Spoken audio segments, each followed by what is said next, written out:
How do you feel about other influencers that walk in the footsteps of you, but I feel like miss, or maybe they don't miss? I kind of want to like ask you, how do you feel about like the Adin Rosses, the Sneako, Zerka, all of these people that kind of walk in the realm of where you want? Like Neon is one now. Like how do you feel about these gentlemen? I think they're all different people. I don't pay attention to any of them. I know something about. I don't want to insult anybody. I don't want to talk about anybody negatively. Zerka's a clown. I mean, dude, no. I'm not laughing because of Zerka thing. It just caught me so off guard. Listen, I'm not gonna talk shit about anybody. I'm gonna be very respectful. But fuck that guy. Okay, Zerka. I mean, I'm just trying to be honest. I understand your question, but I don't see myself as similar to any of them. I think that. No, I never said you're similar. I think that they're trying to recreate your formula. It's like the Krabby Patty formula. You know how Plankton's sitting around being like, how do they do it? And then they're trying to do it, but it's not really working. Yeah, but they lack substance. They have no lessons to teach. They have no life experience. They are clowns. And when you're a clown, you embarrass yourself for other people's entertainment. I mean, I don't want to... Adin I know well. Sneako I know well. Are you close with Adin? Yeah, I speak to him quite often. Okay, but Neom, or whatever his name is, he's a clown, and Zerka's a clown. I don't want to insult them too much, but they're just children being stupid. And I think that as the world devolves into insanity, people are looking for solutions and answers, as I've said earlier, which I can provide. They can't provide that because they don't have the life experience or the intellect or the capability, so all they can do is provide cheap entertainment at their own expense. When you're a clown, you embarrass yourself for other people to laugh. Yeah, and it's the Joker effect. Yeah, and it's a completely different subsect, but I do feel like there are some people who are trying to follow in my footsteps, and imitation is certainly flattering.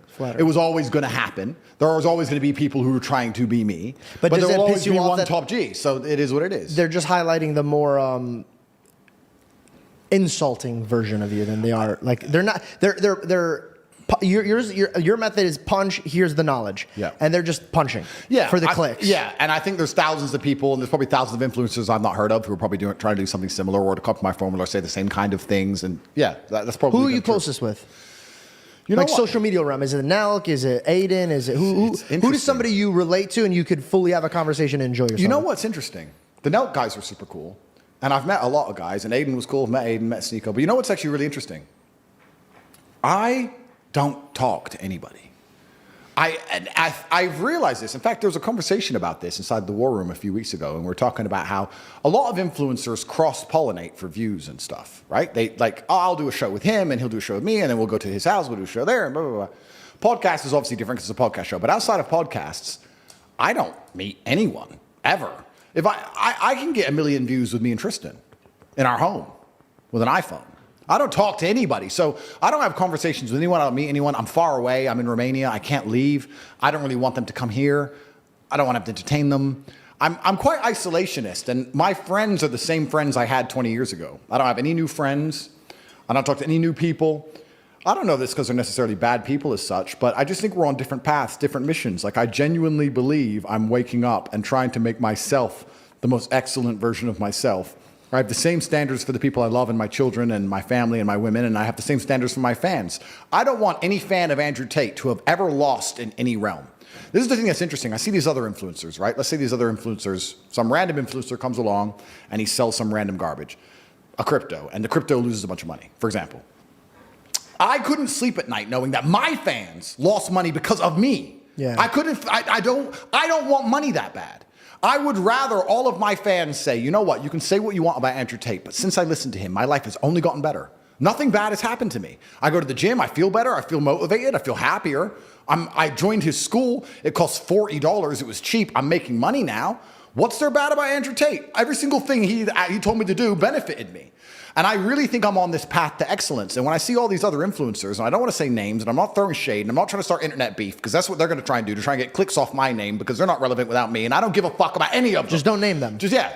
All these people, what they're doing is, the way they're acting doesn't inspire anybody to be brilliant. Going in the street and yelling like an idiot, running around with half-naked girls and being entertaining and doing all this garbage they're doing. Nobody looks at that and goes, I want to be a better man. At all. They look at it and they might laugh. Yeah. They might think it's funny. It might get views. Entertaining, no substance. Yeah, it's no substance. And that's why I think my brand is quite unique, because it's very substance-driven. And the reason my brand is so substance-driven is because I've had such a difficult life. I wouldn't be able to tell and teach the things I can unless God's put me through so much shit. I've been through a whole bunch of things so that I can teach and tell the world, look, you can do this way and life will improve. You can be this kind of person and your life will be better. But I think all these other influencers and whatever else they're doing, I think they're largely a part of the problem. I would like to think in other nations and other cultures, and I don't know, but let's look at China, which has an insulated internet. If they have a brain, and I've heard this is true, I don't know if it is, but they make sure that their algorithms, the people who become famous are musicians and mathematicians and engineers. They don't allow their algorithm to promote the idiots because they want the youth to be inspired by people who can do math extremely quickly or play the violin. I've heard about at 8th this. grade. Yeah, that makes sense to me. Now, it is the Matrix to a degree. Of course, it is censorship and it's governmental control. Yeah, but we're doing the same thing, but promoting the opposite. We're promoting insanity. So then you go down the rabbit hole. Why? Who? What's the end goal? Why do we want children to wake up, go on their phone and tune into a stream of some geek loser screaming at the top of his voice in public? Who is doing this? Why are we trying to dumb down the population and permanently distract them with absolute garbage? Because I truly believe that is, you talk about God and we talk about faith. To be a disciplined religious person, the word is discipline. It requires discipline. It takes discipline to read the Bible. It's not going to be screaming kids. It's not going to be flashing images. It's not going to be as entertaining as a stream with 30 naked girls. No, you're going to have to sit down, pay attention, read, focus, reflect, try and find the lesson in the parable, get confused, read it again, ask for help. You're going to have to study. That takes discipline. As we're destroying the new generation and removing their ability to focus on anything, removing their ability to be disciplined, you're taking them from God. Most of these children today are so messed up from TikTok, they can't even focus on one page of a book, any book, because all they do is scroll. Have you ever seen someone on TikTok, how fast they change video? Yeah. Their minds are gone. You can't even sit them down and teach them anything.